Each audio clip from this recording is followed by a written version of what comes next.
20 मई को ट्रांसपोर्ट कारोबारी परिवार के सबसे छोटे बेटे राजा अपनी पत्नी के साथ हनीमून के लिए निकले। 22 मई को सोहरा के लिए निकले, फिर शिलांग में सागर सेन सामल के पास 4 दिन के लिए एक बाइक किराए पर ली। 22 मई को ही शाम के वक्त मावल खैत में घूमने फिरने के लिए निकले, एक गाइड की मदद ली। फिर नेंगरियाट गांव में डबल डेकर पुल घूमने के लिए निकले। 23 मई को एक लावारिस हालत में चाबी लगी हुई स्कूटी मिलने की खबर रिपोर्ट हुई और 24 को परिवार का दंपत्ति से संपर्क नहीं हुआ तो परिवार के लोगों को भी चिंता होने लगी। स्कूटी रेंट पर दिए जाने वाले व्यक्ति की जानकारी गूगल से निकाली गई, उससे संपर्क किया गया और लापता होने की बात का खुलासा हुआ। 27 मई को मध्य प्रदेश सरकार में मंत्री कैलाश विजयवर्गीय ने गृह मंत्री अमित शाह को इस मामले की जानकारी दी। 27 को ही तलाश के दौरान पहाड़ी इलाके में 2 बैग्स पाए गए, जहां से बाइक कुछ ही दूरी पर लावारिस हालत में मिली थी।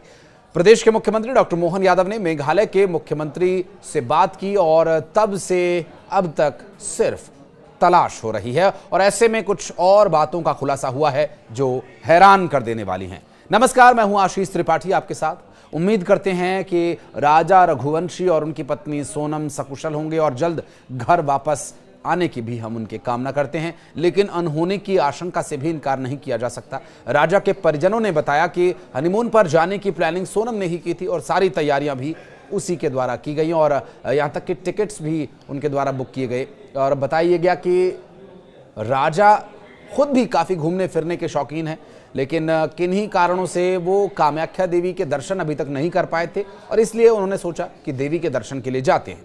राजा के भाई सचिन ने बताया कि जब राजा और सोनम कामाख्या देवी के दर्शन करने के लिए गए और वो वहां पर मौजूद थे, तब रात के वक्त उन्होंने कॉल पर यह बताया कि वो शिलांग जा रहे हैं। उन्हें मंदिर में किसी व्यक्ति ने यह बताया था कि घूमने के लिए शिलांग बहुत अच्छी जगह है। इसके बाद दूसरे दिन वो शिलांग के लिए निकले। 29 मई को वापस आना था लेकिन नहीं आए।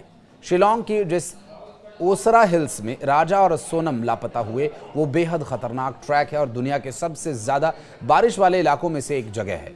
राजा असुरक्षित जगहों को लेकर बहुत संवेदनशील रहा करते थे और ऐसे खतरों से बहुत अवेयर रहा करते थे और ऐसी खतरनाक जगहों पर परिवार के लोगों को जाने नहीं देना चाहते थे।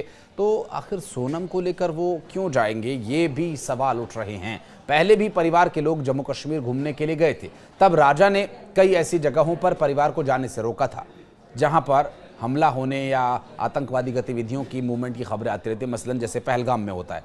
और परिवार के लोगों को लेकर काफ़ी प्रोटेक्टिव वो रहे हमेशा से। और सचिन ने बताया कि उनका भाई विपिन और गोविंद शिलांग में ही हैं। वे पहाड़ियों में काफ़ी नीचे तक जा रहे हैं, बावजूद इसके उनके मोबाइल का नेटवर्क उन्हें मिल रहा है। लेकिन राजा ने जब आखिरी बार बातचीत की थी तो नेटवर्क जाने की बात कह करके फ़ोन कट हुआ था और अब ऐसे में समझ ये नहीं आ रहा है कि उसने ऐसा क्यों कहा था, जबकि वहाँ तो नेटवर्क की पूरी सर्विस उपलब्ध है, नेटवर्क पूरी तरह से आ रहे हैं।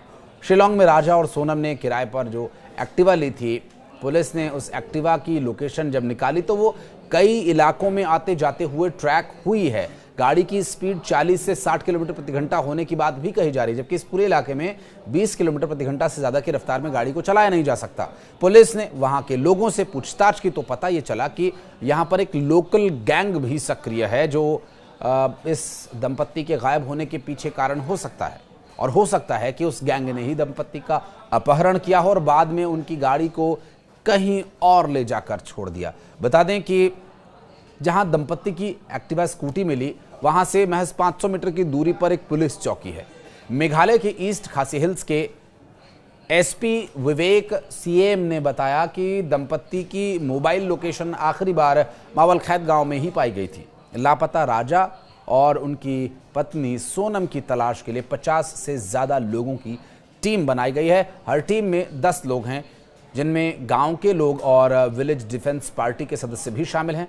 बुधवार को सर्च के लिए और लोगों को भी लगाया गया। पुलिस जांच में पता ये चला कि दंपत्ति पहले नेंगरियाट गांव में गाइड के साथ लिविंग रूट्स ब्रिज देखने गए थे और वहीं उन्होंने रात गुजारी थी। और पुलिस अधिकारी के द्वारा बताया गया कि राज्य आपदा प्रतिक्रिया बल की एक टीम को कोंगथोंग के रास्ते में देवलीह गांव में भूस्खलन में फंसे एक पर्यटक की SOS कॉल पर मैसेज भेजे जाने की खबर आई। मौसम खराब होने की वजह से खोज जो अभियान है वो प्रभावित रहा और एक बार फिर इस अभियान को आगे बढ़ाया जाएगा। चूंकि 29 और 30 मई को मेघालय में अच्छी खासी बारिश हुई और अचानक बाढ़ और भूस्खलन की चेतावनी पहले ही जारी कर दी गई थी, जिससे आज का जो रेस्क्यू वो भी प्रभावित हो सकता है। बहरहाल उम्मीद ये की जा रही है, चूँकि आज बारिश अभी तक नहीं हुई थी तो उम्मीद ये की जा रही है कि बारिश रुक गई होगी, तो उम्मीद है कि जल्द ही वहाँ पर इस सर्च ऑपरेशन को आगे बढ़ाया जाएगा और राजा और सोनम सकुशल बरामद किए जा सकेंगे। इस पूरे विषय को लेकर कुछ कहना चाहते हैं, कुछ बताना चाहते हैं, कमेंट सेक्शन में अपनी उपस्थिति दर्ज कराइएगा।